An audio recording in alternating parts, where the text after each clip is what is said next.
Hi everybody, I'm Victor Brick and welcome to October's Good Old Uncle Vic. First, the answer to last month's trivia question: in which town in the United States did the first woman vote under the 19th Amendment? The first woman to vote under the 19th Amendment was Marie Byram, and she voted in Hannibal, Missouri on August 31st, 1920. So the answer is Hannibal, Missouri. The trivia question for this month: what or who is the Dalai Lama?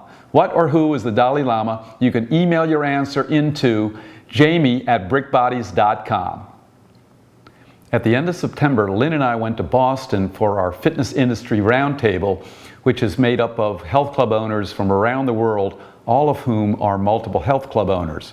And every 4 months, we meet in the host city of one of our members, and we have a 2-day meeting. We also, of course, enjoy the sights and the sounds of the city.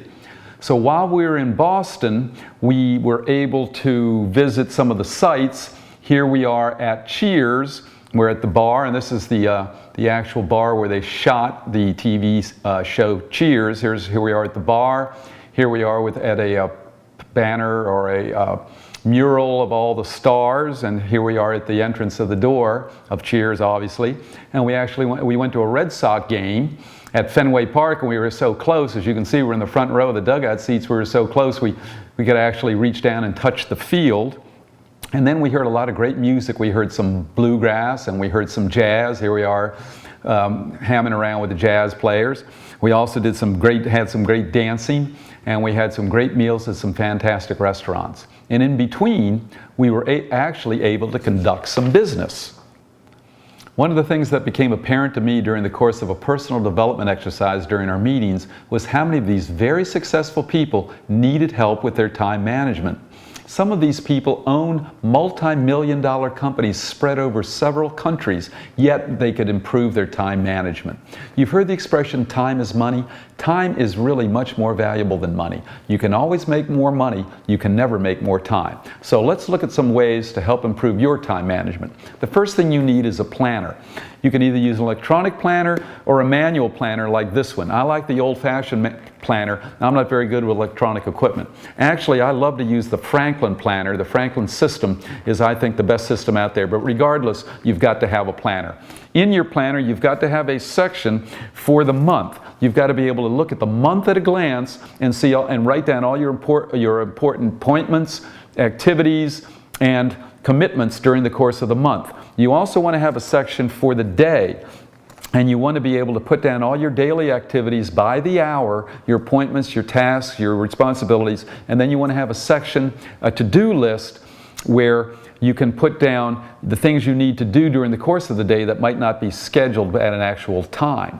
In order to make sure you get to the to-do list, you've got to prioritize it with your A's, your B's, and your C's. And then you want to take it one step further, and you want to prioritize your A's, A1, A2, A3, and then your B's, and then your C's, and finally you want to stick to that priority list. Stick to your A1s, then your A2s, then your A3s, right on through the list. Then you get to your B's, and then you get to your C's. Whatever you don't complete, you simply move forward to the next day.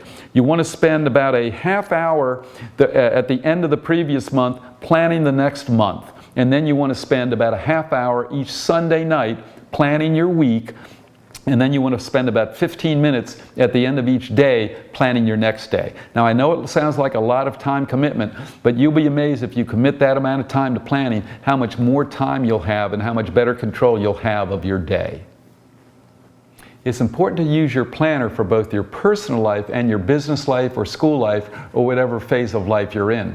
You want to put down when you're going to wake up, when you're going to leave for work, when your appointments are, when you're going to eat lunch, when you want to take a break, when you want to come home, when you're going to work out, when you're going to recreate, when you're going to go to bed. You want to include the weekend activities, your social activities. Use it for anything and everything. The more that you put in there, the more control of your life you'll have. Finally, when appropriate, it is important for you to share your schedule with that of your significant others, especially when you're involved in the same activity. It's amazing how many problems occur because of failed expectations and miscommunication on schedules. Now, we close each Uncle Vic with a thought for the day. And the thought for this day is, nobody plans to fail, they just failed to plan. So until we meet again, that's it from good old Uncle Vic.